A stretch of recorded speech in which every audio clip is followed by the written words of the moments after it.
This is a little narrow street in London. It's called Brook Street. It shows up on all the tourist maps. Not a lot of tourists go here. More should, especially Christians. I'm in Handel House in London. But it was in this little Georgian house that George Friedrich Handel lived, wrote music, and died. Handel is one of the most popular composers of classical music of all time. Though he was born in Germany, Handel was attracted to the music scene in London and often visited. He was the first person to live in this house beginning in 1723, and it seems it was an inspiring place for him to live. After all, he did write Messiah in this house. I asked Sarah Bardwell, the director of Handel House, if he had a favorite place to write his music. I imagine he pretty much wrote wherever he had amazing thoughts. I don't think he was too fussy about whether he was in the music room or the bedroom or the back parlour.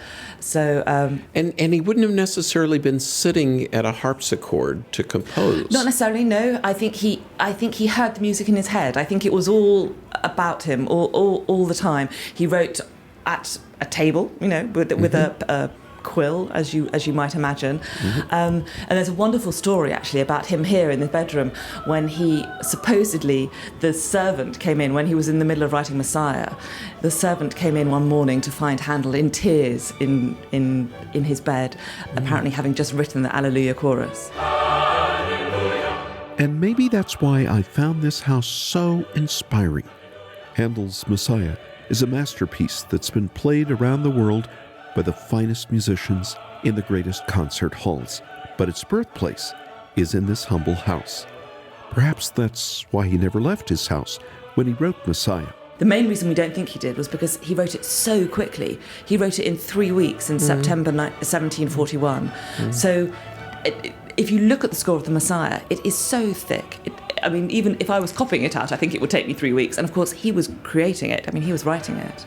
You can imagine my excitement when I learned that some of these early scores still exist in the Foundling Hospital Museum just down the road from Handel's house. The hospital was started for orphan children, and Handel had a heart to help. I asked historian Dr. Ruth Smith about this unique connection. The Foundling Hospital asked Handel to do a charity concert, and he performed Messiah here, and it was a complete sellout, queuing round the block.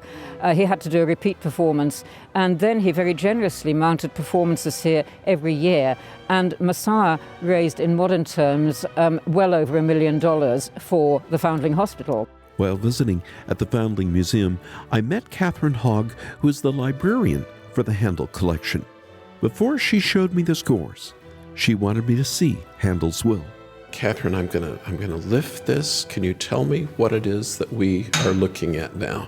This is Handel's will, which is 4 separate documents that he wrote over the last 9 years of his life.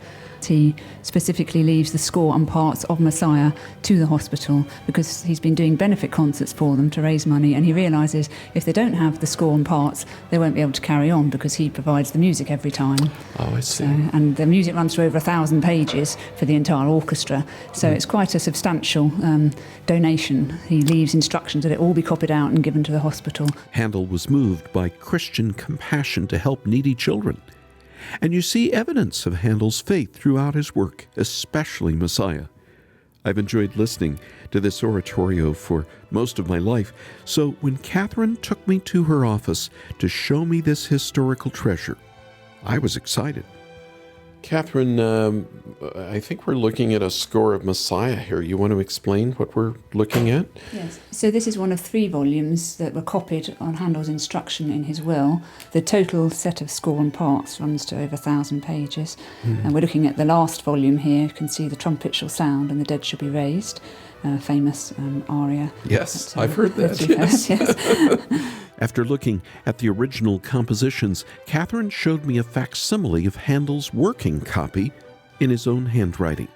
And we can see Handel's work here because we can see him changing his mind, changing the texts. And this is why a musician could not have played off the composer's original score. That's right. The original score shows the thought process, and immediately he finished it, He gave it to his copyists, who were professionals, who would copy out, did manage to decipher what the final version was and make it actually in a copy that we were looking at earlier that's playable. And the music was very playable. It's one of the greatest pieces ever written, but I think what really stirs me are the lyrics that are taken straight out of the Bible. Dr. Ruth Smith agrees. The whole of the Christian creed is in Messiah. Absolutely. From Revelation to redemption, every stage of the creed is there. So as well as being everything else, wonderfully emotional, very vivid, very dramatic, it is an absolute retelling of Christian belief. And this is why I love Handel's Messiah so much. It touches me on a personal level. It encourages my soul. And no matter what time of year, but especially at Christmas time, I love listening to this inspiring and exciting oratorio. From Handel House in London, I'm Charles Morris.